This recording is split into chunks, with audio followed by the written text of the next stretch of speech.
My guest tonight is Ryan Dawson. He's agreed to come back again tonight.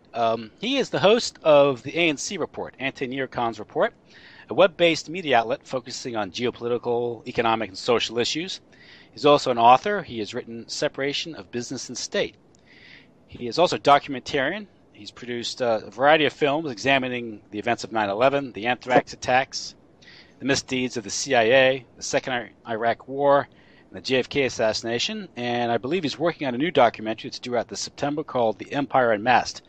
Is that right, Ryan? How are you doing tonight? Is that The Empire Unmasked. Hopefully it'll be finished next month. I look forward to that. I keep finding more information. Keep adding to it. It's a 4-hour film right now, but I see, this is just my opinion, quick opinion on some stuff. I did an interview yesterday about the atomic bombings, and it was literally maybe 2 minutes long. And I thought, man, what can I say on such a complex subject in 2 minutes? But it's on TV, so I'm going to do it because that 2 minutes will reach a lot of people. But I much prefer interviews like this where you can sit and talk for a long time as these subjects, You can't explain a complicated historical or economic issue in a minute. It takes an hour sometimes, and it takes books. It takes a while, but I prefer that because I feel like you're not really saying anything at all when you make it sound bites. So Do you have the mic on over there? I filmed so long because I go, yeah, it's long, but it's the only one you need. Yeah. Do you have a mic on over there? I'm hearing myself. Now it's better. I have my headphones on my head and they're not plugged into the thing. There you go. Let's do that. That'll work. There you go. Thanks. Yeah, so tonight we just observed the 70th anniversary of the atomic bombings of Hiroshima and Nagasaki. Now, the conventional view of those events say that it brought the war in the Pacific to an abrupt end. Therefore, it averted the need to invade Japanese mainland, thus averting millions of casualties. It also is stated that leaders of Japan were stubbornly unwilling to accept defeat. What's wrong with that narrative? Just about everything. Okay. And it didn't end a war. You can draw a line and be like World War II ended, but it just rolled right into the conflict in Korea, which was definitely a war. My grandfather was in that war. No, all of that is wrong. Japan had been trying to surrender since March when they started firebombing Tokyo. There was a new government in place in Japan in April under Kantaro Suzuki, which was there for the purpose of making peace. They had sent many peace overtures through neutral Portugal and also Switzerland, and they were being ignored. They tried through April, May, June, and July to surrender. And the saddest thing is what Japan was offering in terms of surrendering was exactly what ended up happening anyway. They basically capitulated to everything. They said, we'll give you total surrender, just leave the emperor alone. And after the bombings, that's the deal the U.S. accepted, was total surrender, but they left the emperor alone, only because they wanted to use him to help gather the Japanese back on their side. But they had been trying to surrender. That war was already over. That war was really over when it started, once the oil embargo was in place, while Japan and China were in the middle of a war that had gone back many decades. Japan saw the writing on the wall, and that's why they bombed Pearl Harbor in the first place. But certainly after the firebombing of Tokyo, Japan had nothing left, especially after the first nuclear bomb. You would think, okay, now definitely they're going to surrender. And there was a second nuclear bomb, and then, the U.S. Truman said they had spent $2 billion on these bombs and they were going to use them. But Eisenhower and MacArthur and others had said, no, there was no reason to do that at all. And a lot of people who helped make the bomb regretted it. Richard Feynman, for example, saw the horror of what they had made and really regretted using it, and using it twice. But it was a display of power. I also want to point out that these peace overtures started before the Yalta meeting, a couple days before. This is when Roosevelt was still president. And so they definitely knew, because Douglas MacArthur had outlined 5 separate surrender overtures from Japanese officials, and these were just ignored. But the American public was not made aware of these until after the bombings. And, of course, one big lie that was told was immediately on August 6, 1945, Harry Truman said 16 hours ago an American airplane dropped one bomb on Hiroshima, an important army base. No, it wasn't an army base. It was just a city. Of course, he has to say that, but I mean, really, the atomic bomb was just the evolution of the general firebombing that the U.S. and their allies were doing anyway. They had burned German cities down to the ground.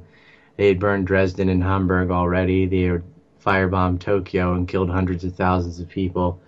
So whether it's done by thousands of tons of bombs conventionally or by one big bomb, it's kind of splitting hairs. It's just that the atomic blast basically has almost no survivors, especially around ground zero, and it leaves the radiation afterward. But cities had been destroyed in World War II, and it's just immoral, period. I mean, there was no reason to firebomb the German or Japanese cities. They had already tried and wanted to surrender, but the U.S. was profiting. It was U.S. companies that reconstructed Europe through loans to banks, with the European allies doing the actual construction, but with American equipment.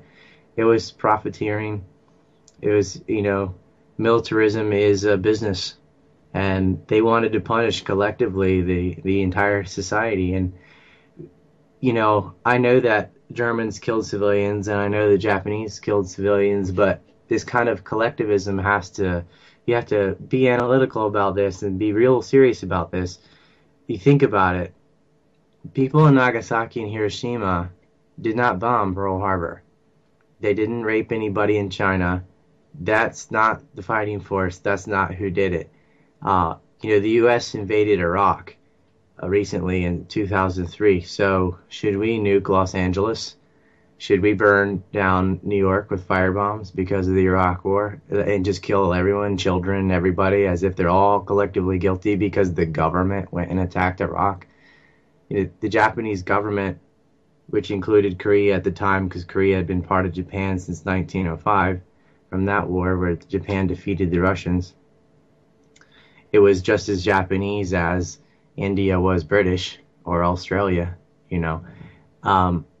They were fighting in Manchuria, and I think some people think the Japanese invaded Manchuria in World War II.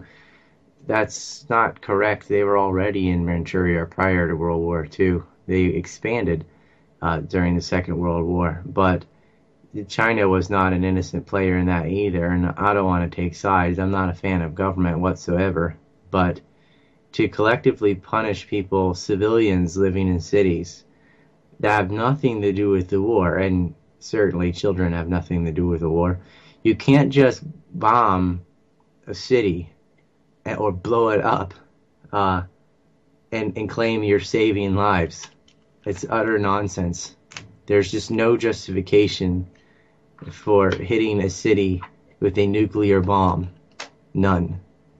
It's just collective punishment. It's a weapon of mass destruction, as the U.S. likes to preach about.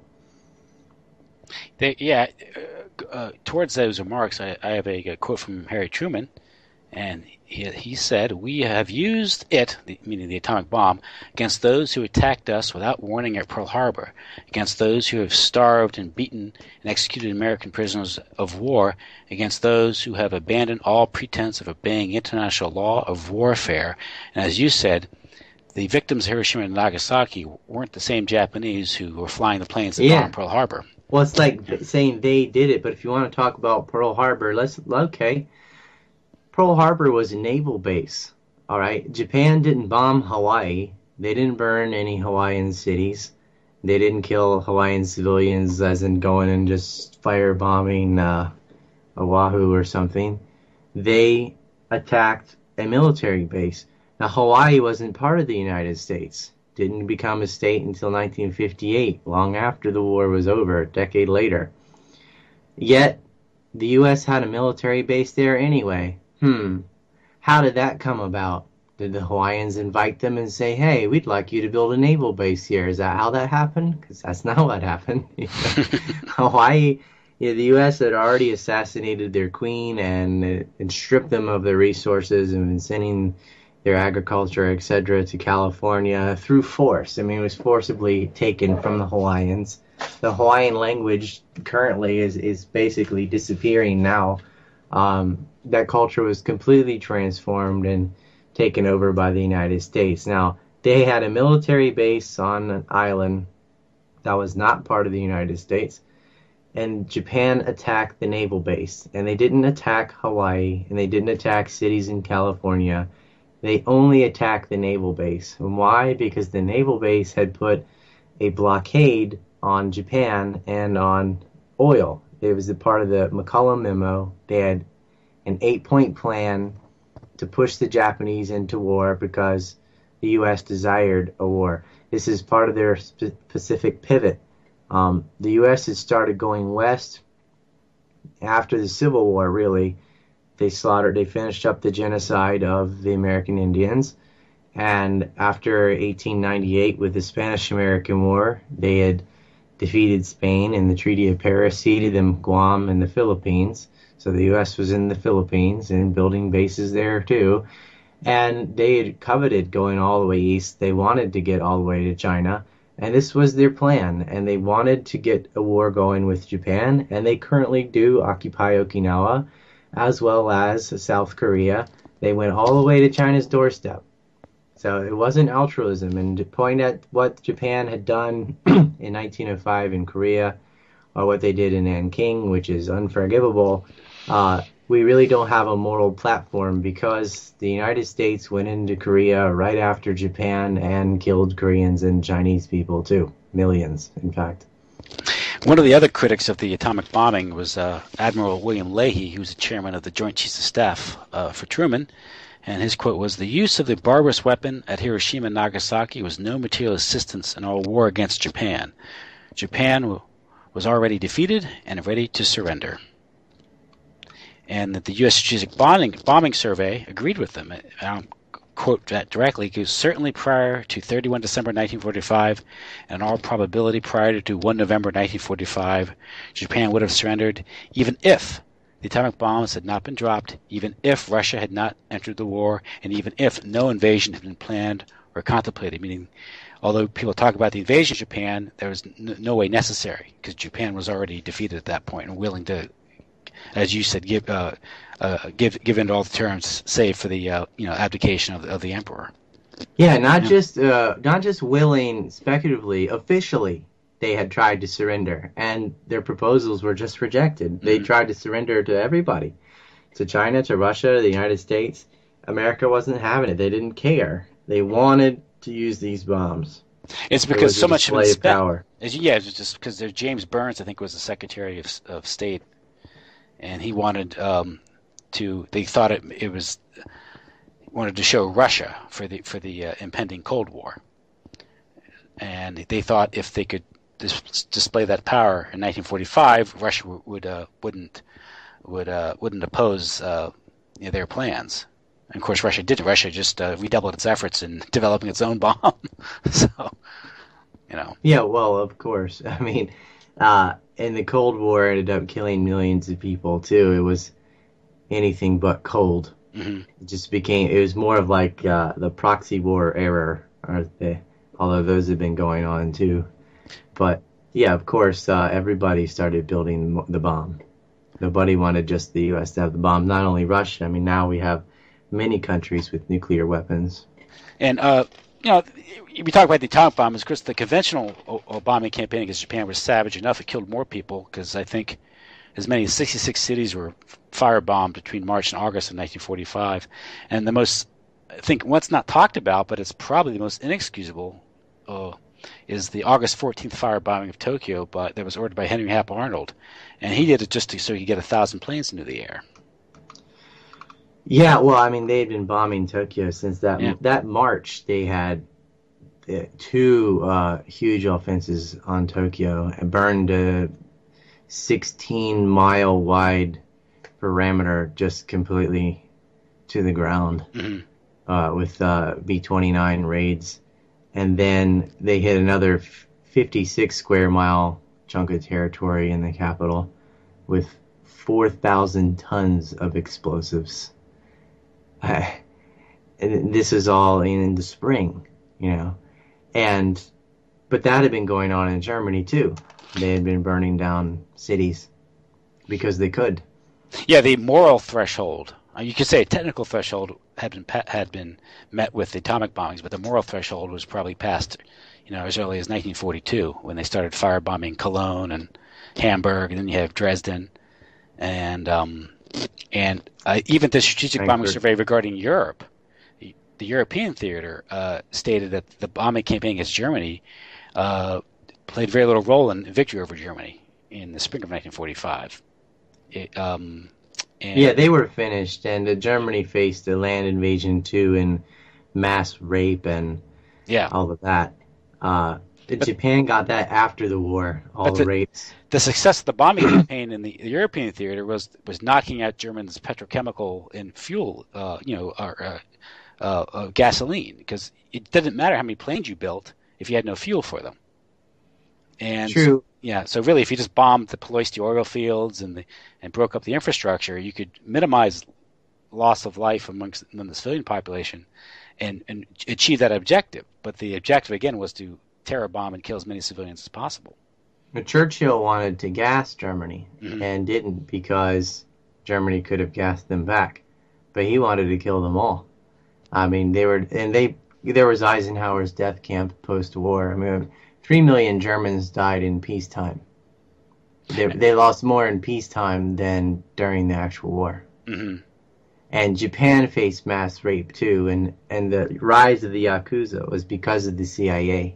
They needed them in their intelligence ties that were deep into China that the U.S. couldn't penetrate, so they used Japan. But they were so fearful of communism spreading that they went completely in bed with the extreme right wing of Japan because those were the guys that were breaking up unions and labor strikes and busting those apart and following the emperor, at least what that was the rhetoric they said. They didn't really listen to what he wanted though, but they still upheld him as sort of an iconic, divine source of authority for what they Hmm. in reality just wanted to do anyway, because it wasn't even what the emperor was saying. Uh, but organized crime really took off post World War II all over Europe and Japan because when you do destroy cities like that and blow countries apart, you create massive, massive black markets. And if you think prohibition helped the mob, nothing helped the mob more than World War II. And this is when the Sicilians mafia were allied. Giavesi specifically was a liaison for World War II, and they were allied against Mussolini. Mussolini had gone after organized crime because they were a power rival. The U.S. allied with them and ended up, creating their own outfit all through Chicago and New York, and the Five Families, Luciano, all those guys were tied to the people that the U.S. had supported during World War II, and the same thing was true in Japan. The Yakuza were deeply in bed with the CIA and U.S. establishment and protected by them the same way the FBI was protecting the Sicilian and Jewish mafia in the United States in their narcotics trafficking, because the suppliers that were making money off this drug flow was Chiang Kai-shek in China, the anti-communist factions, and the same thing with Japan. So they would push drugs on children in American streets and in Japanese streets so long as it benefited the Chinese resistance movement to sell the drugs to fight the communists. Yeah, that's a trend you see throughout the 20th century, and of course into our own 20th century today is the alliance between the criminal underworld and the intelligence world. I'm right now I'm reading Doug Valentine's book Strength of the Pack, and he gets into that even in Asia where the Federal Bureau of Narcotics was investigating the heroin trafficking. Of course, the moment they came across a drug gang that was shipping drugs in from Asia, they didn't close it down because it was providing intelligence on Japan. Well, of course not. And Henry Anslinger had that was part of the reason he had this war on marijuana, which is kind of humorous and ridiculous if you go back and look at it with reefer madness and all that, is because he couldn't go after the heroin. They would bust blacks and Puerto Ricans and things in New York on the lower tier, but they would never go after the real suppliers because they were all tied up with intelligence. Mm-hmm. And they were $1 million men, as Doug Valentine calls them. These button guys really were untouchable because they were in bed with the establishment, and they knew it. They knew as long as they incorporated anti-communists as their suppliers that they were going to be left alone at home, as long as they weren't really, really overt about it. I mean, Hoover had tried to deny that the mafia even existed at all until Robert Kennedy forced his hand. Hoover was saying there is no mafia, there's no organized crime. But of course he did enjoy, with the Federal Bureau of Narcotics, going in and throwing black people in jail because Hoover was a hardcore racist. He reminds me a lot of Lincoln in a way. But he was a separatist. The whole drug war was a a means of control, power, and George White from the FBN too. I mean, how is this guy supposed to be fighting a war on drugs when he's doing his own LSD experiments with MK Ultra and all? I mean, that started before the OSS and CIA. The FBN were playing around with drugs. It's Operation Climax in San Francisco, and in San Francisco, and he moved over there from the east. But yeah, these guys, George White's an interesting character. I mean, he personally used to take Jack Ruby back and forth to the airports when they were meeting with Traficante, who is a mafia don and drug dealer and worked in Cuba and Florida. I mean, these guys, it is the government. I mean, that organized crime and the government overlap so much that it's very hard to draw a line where one stops and the other starts. Well, because if you look at the whole history of the intelligence agencies and Skull and Bones and Yale University, it's all opium, and that gets into banking empires that are built off the drug trade. And I think the whole state of Maryland was built on opium money. I mean, a state was built on opium money. The huge bank, whether it's the Shanghai Bank or is it the HSBC and the City of London and all this stuff. So I mean. Yeah, and you could say the whole British doctrine of free trade was a cover for the opium trade. Well, I would argue, and I have argued, that the East India Tea Company, that corporation, had revenue larger than the state, and it really was an independent actor. And when people talk about the Tea Party in the U.S., throwing out the tea, that wasn't, the tax on tea wasn't why they were rebelling, but it was attacking the East India Tea Company, really. That's what was symbolic about it, throwing their tea overboard, because everyone back then understood that the East India Tea Company was in charge. They were the United Fruit / Monsanto Goldman Sachs of the day, and they were the, of our day, I guess now. That's how it was. And they absolutely pushed the opium and indigo trade. You were getting into the history of the Pacific War and its origins earlier in our conversation, and of course how Japan was at first sort of an ally of the United States for the better part of 3 decades, I guess you could say, roughly 1900 to 1930. I guess put that time on it, maybe a little before, a little after, maybe. But of course, this how does it begin? I mean, you have Commodore Perry's gunboat diplomacy in the 1850s, which forces Japan to open up to trade and missionaries and stuff like that. And of course, you have Japan, of course, is gazing across the ocean and see what's going on in China. So they institute these reforms, the Meiji reforms, where they industrialize. Meiji reforms. You also had the collapse of the samurai society and that whole class because of the American Civil War and the advent of Gatling guns and more modern weapons that were sold all over the world. They were able to use those to defeat the samurai and gun everybody down once you had railguns and put these mercantilists in power. Not that the samurai were great guys either, but they get replaced by something worse, Yeah. you could argue, at least in scale. And yeah, they put in the Meiji reforms, but it was part of it was modernizing Japan, which is a good thing, but a lot of it was, modeled in the British/American style of imperialism. And just like the United Kingdom, Japan's an island nation and set on conquest. And they had seen what had happened to the rest of Asia by European conquest, and they did not want to be in that subservient role of, Asians to whites as they saw it, as it had happened in Hong Kong and Vietnam and everywhere. Right? They were the last frontier, and so they wanted to be the leaders of Asia themselves, and they wanted to kick the Europeans out. They didn't trust them, and they did expand into Korea over the Port Arthur War, the bear versus sun or whatever. The first, it was they weren't fighting the Koreans, they were fighting the Russians in what's now Korea. Korea wasn't Korea then. Korea was part of China. It was a kingdom in China. I would argue that it should have been autonomous because they have their own language, the Korean language in it, but it wasn't. It was considered part of China. And then it got annexed to Japan because Japan was victorious in that war, and it was the first time the Europeans had lost to someone other than themselves. And the Russians were defeated, and it shocked Europe that, the Americans have been modernizing Japan and gone a little too far, because now they've taken this territory of Korea and they expanded into Manchuria, and that was a deal set up by both sides, China and Japan, and Japan recognized Chiang Kai-shek in return for him recognizing their presence in Manchuria. Not that I'm not saying they had the right to do that, because the rest of China certainly didn't agree.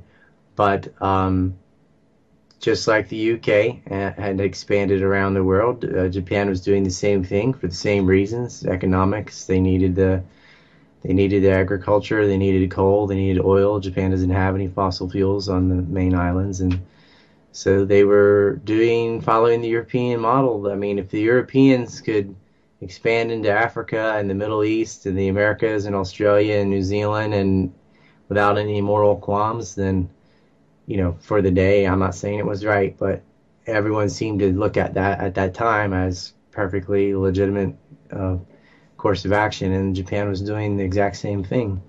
But they had been having problems with China for centuries, fighting each other. And now they had modernized, and China had always kicked Japan around, and their come to Jesus meeting. Japan had a modern military, and they were going to hit them back, and they did. And I think Teddy Roosevelt said, Japan is the only nation in Asia that understands the principles and methods of Western civilization. So, and so I think he's the one that secretly he kind of provoked him, along with Wall Street, provoked the Russo-Japanese War. I think really what it was about these railroads that Russia was building through Manchuria, which they had a deal with China, but it's not like China could say no.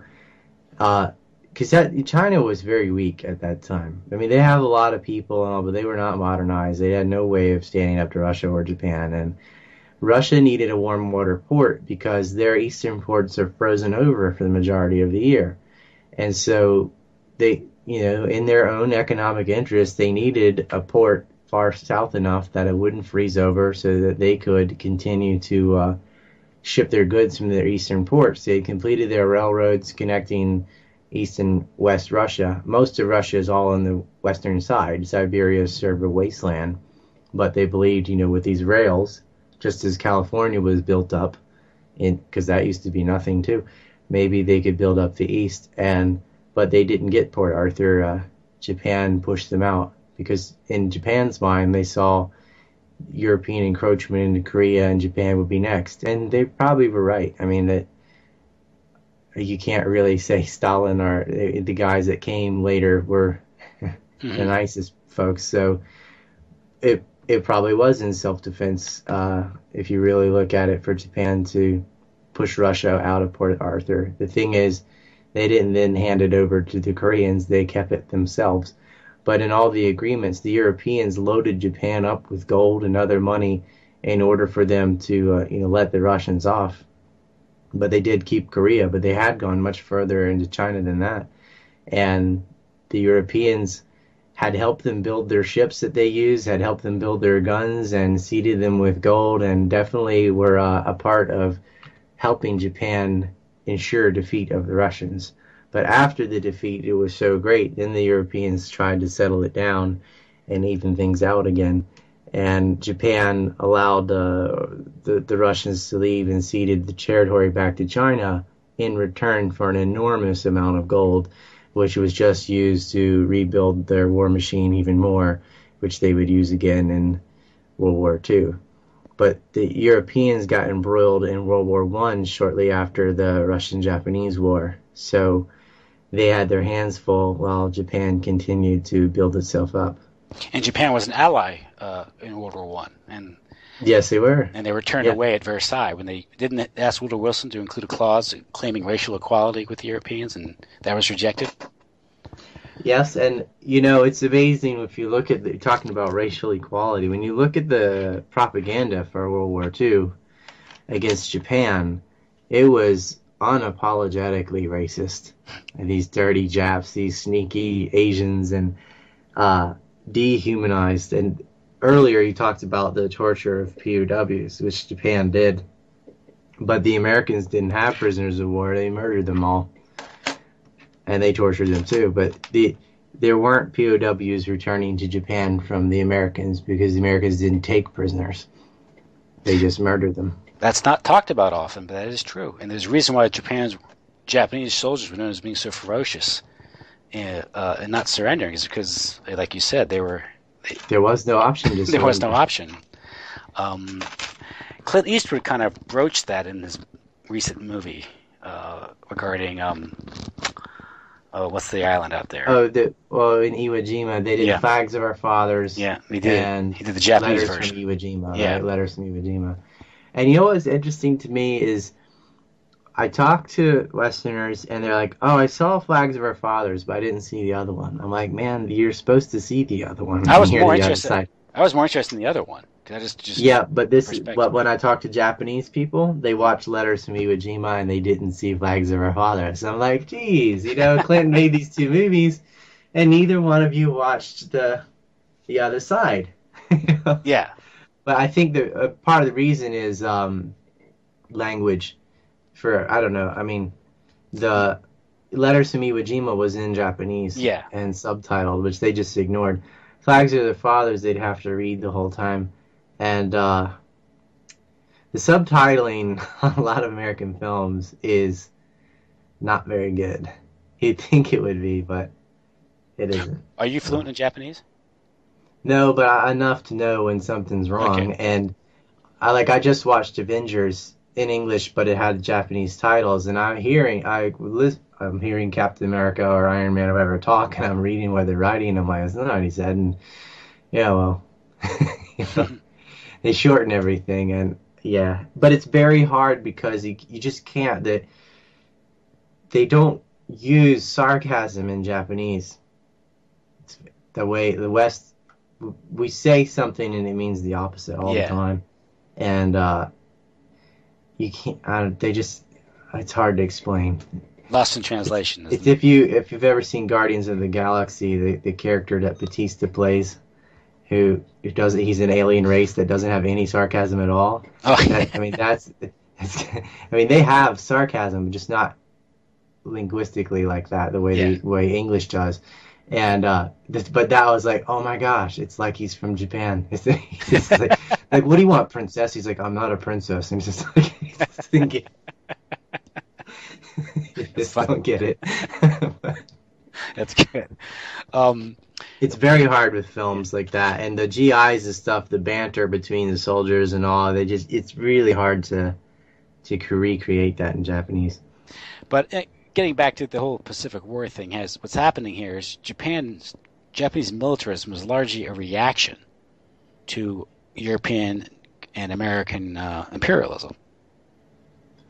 Sure, And they were. I mean, they were scared to death looking around at the rest of yeah, Asia and what was happening. and And if you it's the same reason the Apache and several American Indian groups became warrior societies. They weren't warrior societies for centuries, but when the cavalry's a coming, mhm. they developed into warrior cultures completely. and And so, Japan had already started that because of China, mhm. and really increased it once the Americans came with their cannons.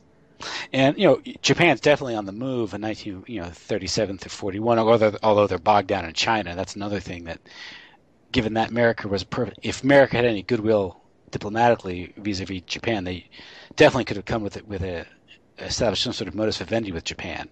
Trade deals, doing all the embargoes. In fact, it was Prince Kanoe offered to travel to America and meet with FDR personally. America stabbed Japan in the Yeah, back because Japan had already gotten the okay yeah. before going into China because they were completely reliant on the oil from the Philippines and other areas, and that's exactly what America cut off mid-war. And it really, I mean, America kind of chose the wrong team in World War II because it emboldened the communists. The communists were just in control of some rural areas that the Japanese had no interest in taking anyway, but they were able to play that off in propaganda. See, we're better defense than these other nationalists. We are, the Japanese aren't coming here, Mm-hmm. and everything, and then siding with Stalin, siding with the Russians. The Cold War was fostered by the allies of World War II. I mean, they were partners with the Chinese and the Russians, who they ended up fighting for the next few decades. I'm not saying there should have been a war at all, but it's just, part of that creating Frankensteins. I'm not saying they should have joined Germany and Japan. I think there never would have been a war if there hadn't been a World War One. There are a lot of things that could have been done to prevent it, but once it already got to that point, they picked the wrong side. Mm-hmm.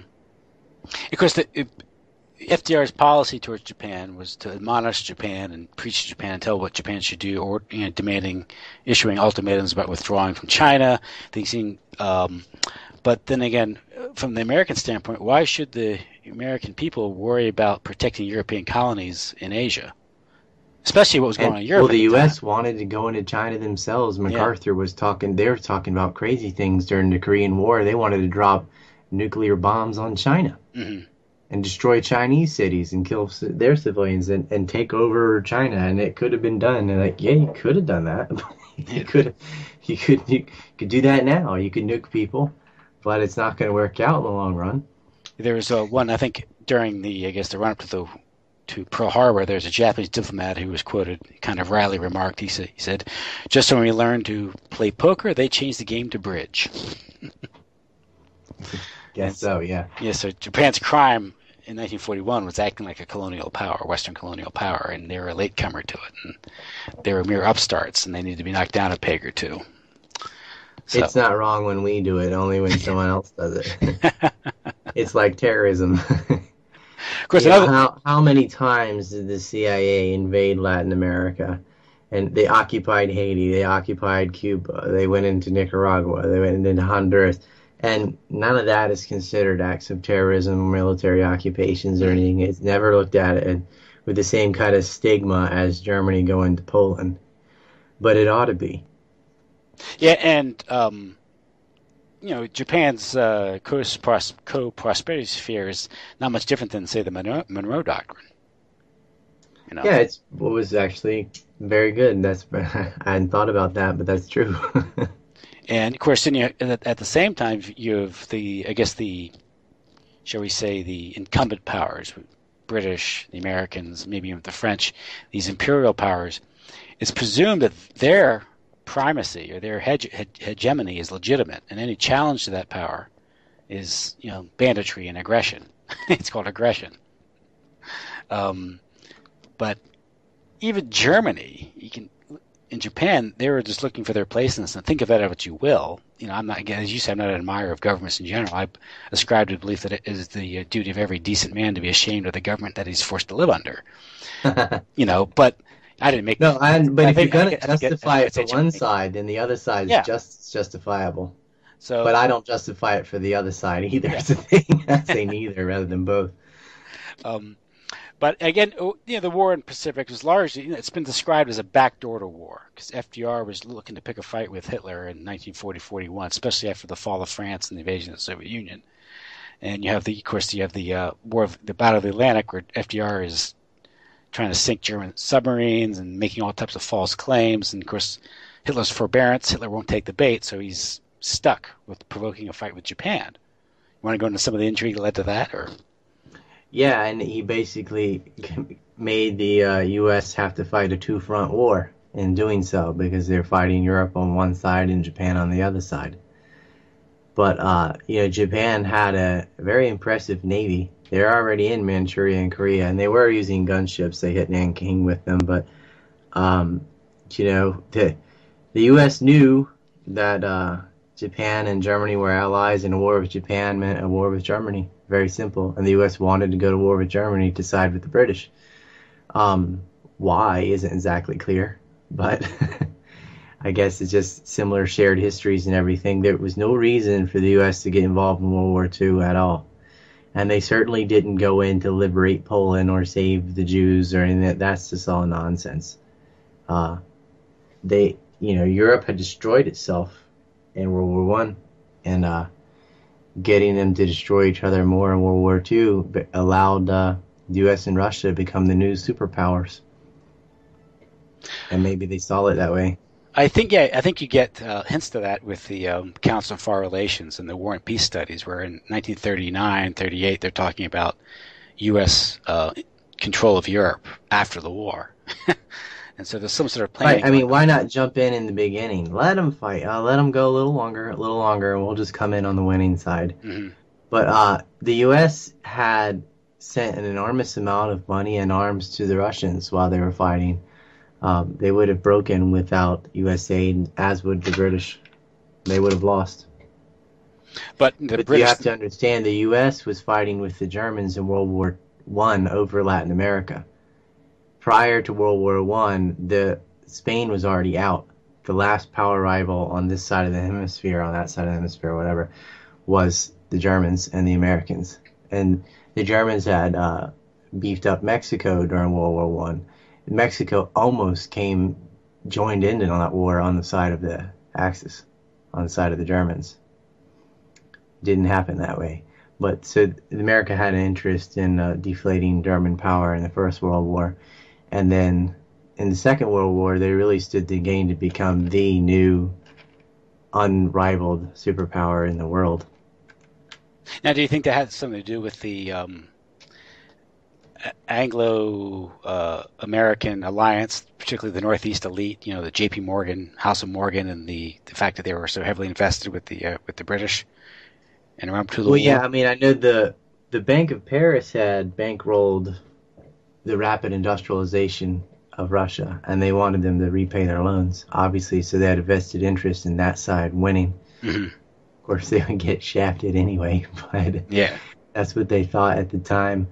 But a lot of Hitler had thrown some of the Rothschilds in jail and had created interest-free money, and it was a threat to the entire system. So both the finance capitalist and communist ganged up on him. Yeah, that is something that it gets into real deep intrigue as far as the origins of the war and why Germany had to be destroyed. And obviously we get the standard account of the evil Nazis and all that, but the idea of Germany being outside the Anglosphere and as a challenge to the Anglo-American elite Atlanticist powers, and that goes back to this sort of the continental power versus the sea power nations. Proven it worked too. They had an economic miracle when they got rid of usury and did the economic reforms that they did. They took a country that had been completely broken and had a lot of its vital lands taken away from them after World War I, and still were able to surpass everybody else's economy. It was a threat to the entire banking system for what they were doing, and the world watching and saying, what's going on? Why are they so successful? What did they do? And it would be a threat today, where that's another reason that Nazis have to be extra vilified, so that we only focus on the racism and the prison camps and things, and not on the economic policies prior to the war, which were working. It's worth taking a look at, and it shouldn't be poisoned with the stigma of, well, then they became Nazi baby killers and so on. Mm-hmm. Now, does that explain why was it the 1933 Judea declares war on Germany? Yeah, I hear that a lot, but I have to say, that was after German populations started bombing synagogues. And I'm Okay. not talking about Crystal Night. I'm talking about before that, there were synagogues that were set on fire. Then Judea declared war on Germany. Mm-hmm. And yeah, it didn't start like that. I hear that a lot. And But to what extent do you think that the Zionist forces had in kind of provoking some sort of conflict to vindicate the Zionist, to fulfill the Zionist vision? They had to precipitate some sort of crisis. Do you think they have? Their crisis was World War One. Mm-hmm. They already got Palestine in World War One, and European Jews were migrating to Palestine to become Israel. And they had the transfer agreement, of course, but that was, the Germans saw that these Jews were migrating there anyway, and so they set up an agreement where they were forced to buy from a German bank and get German goods in order to have their assets once they got to Palestine. It wasn't really a good deal for the Jews. And that agreement was terminated in 1939 at the protest of the Zionists who were crying and moaning and trying to continue the agreement. They were properly told to, go take a long walk off a short pier. And that whole thing ended, and Jews were thrown into labor camps. And a lot of them starved to death, were shot, were beaten, were killed. So the Zionists definitely wanted Jews to migrate to Palestine. They wanted a Jewish majority. They're just as racist as Nazis. But the Nazi Germany was absolutely anti-Semitic and did not give a damn about the Jews. Yeah, its declared policy was called a Judenrein, which was a Reich free of Jews. That was a stated policy. But as that rhetoric, the reason that worked was because a lot of the communist leadership was Jewish, and a lot of the banking cartels were Jewish. But again, the reason that was because before that, Christian prejudice had forbidden Jews from owning land, had forbidden Jews from a lot of different industries, and yet the advantage, once the Catholic Church outlawed usury, and Islam already had, Judaism didn't. So natural consequence of that is when you have one faction not having usury and another one that does, not Jews in general, but the Jews that get involved in banking are going to succeed because they definitely have a pertinent advantage in that industry when you can put large interest on loans. And so there were a lot of Jewish bankers, but it's kind of like the old adage, all dogs are animals, but not all animals are dogs kind of thing. There are a lot of Jewish bankers, but there were a lot more Jews that were not, but they got collectively punished anyway. Mm-hmm. But the reason that propaganda was sellable is because you look around and go, oh, look, every single central banker, and that's true in the United States now, the last 7 out of 8 Federal Reserve chairmen have been Jewish. And so they could point to stuff like that and sort of use it and go, look, these are the people that did the munitions strike in World War One and made us lose the war. And they wrote all this negative thing in Jewish newspapers about Germany and hurt the war effort. And so they wanted him out. And again, on the other side, a lot of the communist leadership was also Jewish, because I think the underclass is more prone to becoming suckers toward an ideology that promises to give you free stuff. And when you live in ghettos, I mean, it's just like now the Bernie Sanders cult. Who is it? It's the disenfranchised, the minorities, the ones that people with entitlement attitudes who think that's going to work and want their free stuff. Same thing in Europe. A lot of the Jews were really poor and fell for communism easily, and is also atheistic. So that was better for them being a religious minority anyway. And also, because the things like the Pale Settlement, where it makes you naturally countercultural. Sure. Yeah, And yeah, I mean, and some of them just believed it. I mean, that's yeah. it. And yeah, it was a way of rising up to the same level as others rather than being this sort of hated minority religion and underclass. Because It that was a factors into way for them. those types of cultural traits kind of factor into the development of the Jewish mafia in the United States. They all, Also, that I think that ethnic nepotism helps with organized crime and criminal business as well. yeah, it helps ensure loyalty. And so, within the Jewish mob, your Jewishness is going to matter. Same way if you're in the Sicilian mob, your Italian ethnicity is going to matter. You can Oh, keep it. definitely. So And language too. and language and culture and all that stuff.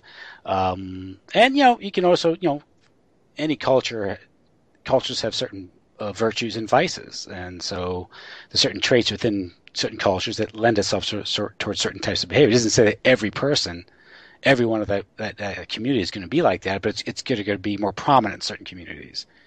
So Yeah, I mean, you could say the same thing for Western imperialists. It's not like Europeans, all of them are just prone to stealing their neighbor's stuff.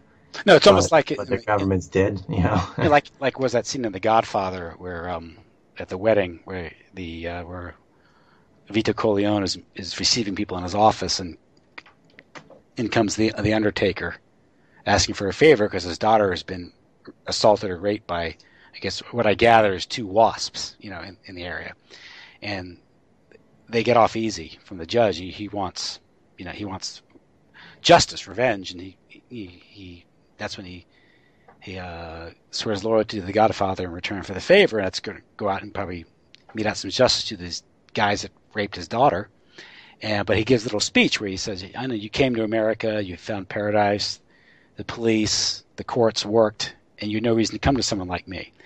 And the development of these criminal enclaves was largely because these groups that were marginalized didn't have access. They saw the white shoe boys, the WASPs, they were in charge, and their corruption was legit. Mm-hmm. So basically, when you're in a marginalized ethnic group like maybe like the immigrant Italians or Jews, you're going to see that say, well, we can't play by the rules. We got to play by our own rules, and that's how the criminal element develops. So it's an interesting insight. Yeah, the Irish too, but the difference is the Italians succeeded where the Irish didn't because of the support they got in World War II that the Irish did not get. Oh yeah, Sicilians were propped up by a government, but I mean the Irish mafia still retained, like Boston, for example. But they lost most of their territory in New York, and then the Italians and Jews took over Chicago completely, and later Los Angeles.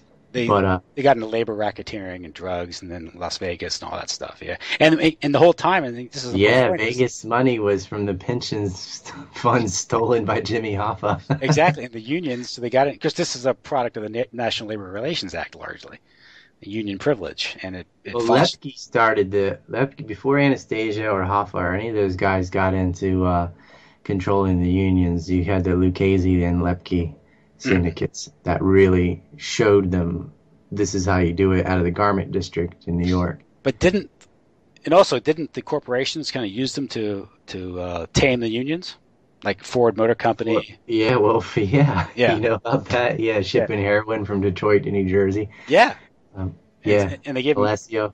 Yeah. One of these days, I got to do a show just on organized crime with you because it's fascinating. Doug would be good for that as well. Yeah, I'm reading his book. I don't want to contact him until I finish his book. I want to finish the book before I talk. I'm game. I've read those books and many others on mafia, but it just goes to show how if you understand World War II, the mafia makes a lot more sense. Well, because they got the Marseilles concession, mm-hmm. with the French connection, and then with I mentioned earlier with Meyer Lansky shipping heroin in from Asia, that involves all types of national security intrigues. That was taking over Rothstein's network. Yeah, Arnold. Yeah, and he the guy that rigged the World Series. Had a lot of boxing matches. And I guess then it gets into because I guess Lansky had heroin coming in originally through Mexico, And that's why they built one of the reasons why Las Vegas was such a good spot for, because that's a lot of the money went in it was laundered through Las Vegas. Well, the Marcello brothers and like Sam Carolla, the Southern Mafia and the New Orleans guys, they took over the Mexican drug trade. But Lansky turned his eyes towards Cuba. That was his big thing, because with China fading out, the anti-Castro Cubans became the new game if you wanted to stay off the FBI's radar. Yeah. And in fact, it went so far that they ended up in an alliance where Lansky and Trafficante, Sam Giancana, all those guys were approached by the CIA and the FBI, but Trafficante was playing both sides. He was an informant. That's right. Yeah. Castro was able to avoid 6 different assassination attempts because they were using the mob to do it, and the mob was tipping them off. You know, characters like Johnny Roselli, and he had Giancana killed. There was a Chicago versus Florida type of war, and Florida won. Was he also the person who took out Roselli? I think he was, but you know who knows? I know it's kind of like he did end up, chopped up in barrels in the sea and went to Florida. So and weren't they both cooperate? Stay out of Trafficante's territory. Why was he there? I mean, what an idiot! But wasn't he? This was during the House. Well, he was set to talk to the House Select Committee on Assassinations about the murder of John Kennedy, and so he ended up not only murdered, but murdered in such a style of being placed in his body in different drums in the ocean to say, look, shut up. And Sammy was doing the same thing, and they shot bullets into his mouth, which is Mafia's way of saying, shut your mouth. Yeah. That brings to mind, I just reading the other day, Haley Boggs? They contracted that out to local thugs. Yeah. You know Haley Boggs? Mm-hmm. One of the skeptics of the Warren Commission. His plane went down over Alaska somewhere.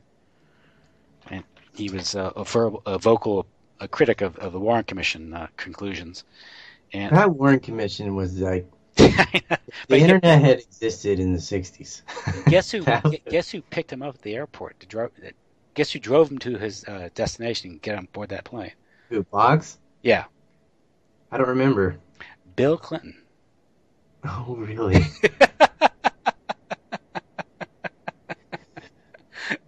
I don't know what that means, but it's got to mean something. With Maine, Arkansas, the Bushes, cocaine. It's a long trail. I'm doing a Kennedy film after Fire Unmasked. It's going to be... I'll get into the Israelis and all that Bill too. Clinton picks him up the airplane where he goes off to Alaska and shoo. There's weird stuff like that, Jack Ruby and George White driving together, and it just when you know all this stuff, it's so clear what went down. But when you look at Kennedy documentaries and stuff where they're talking about 8 shooters and all this insane just junk, you can just get lost in the ether of stupid. There's so much. The same with 9/11. There's so many ridiculous things about Kennedy and 9/11 that figuring out the truth becomes very difficult, not because of the government stories, but because of the alternative media stories about it. The propaganda. Which probably could be government too. I think what's going on there, I think they're very. I don't like to point fingers because this is all part of cognitive infiltration, is to get people accusing each other of things so they don't agree about some fine point.